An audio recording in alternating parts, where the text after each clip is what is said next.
Hey Insurance, this is Tony Cañas, and today I want to talk to you about a little thought experiment I've been playing with. I call this the framework to revolutionize a conservative industry in 7 easy steps. First of all, let's be super clear. This is a completely theoretical / hypothetical framework that, as far as I know, has never been tried before. I am not advocating for trying something. I'm just saying this is interesting to think about. But I do think that it makes sense and it should work, especially to bring about real change in areas such as diversity, equity, and inclusion, in areas such as turning an industry into a leader in the war against climate change. First of all, a few assumptions. Number one, the industry needs to depend largely on white-collar knowledge workers. Number two, the industry hasn't done a great job on attracting and retaining the newer generation, so there's more demand than supply for talent. Number three, this talent market on balance has created a talent war, where young talent with 2 to 3 years of experience is in high demand and unemployment in the industry is well below national average and well below 4%. Number four, geography no longer matters because a global pandemic pushed the entire industry workforce to be remote for an extended period of time.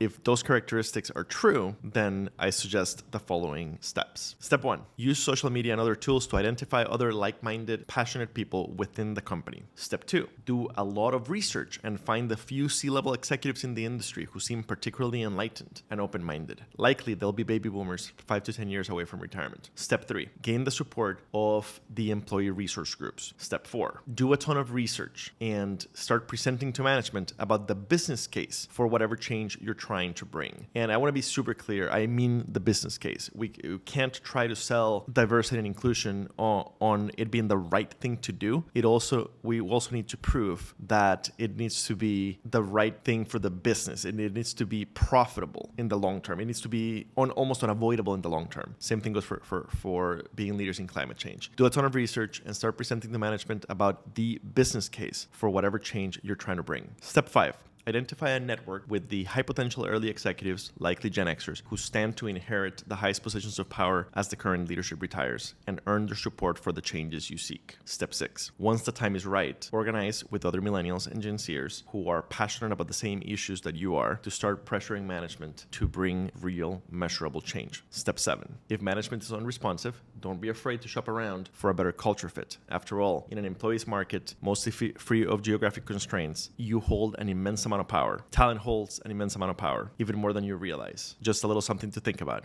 I hope that this was useful, and I'd love to hear your comments below. If there's anything in my message that really resonated with you and you want to have a one-on-one conversation, send me a message. Thank you for tuning in.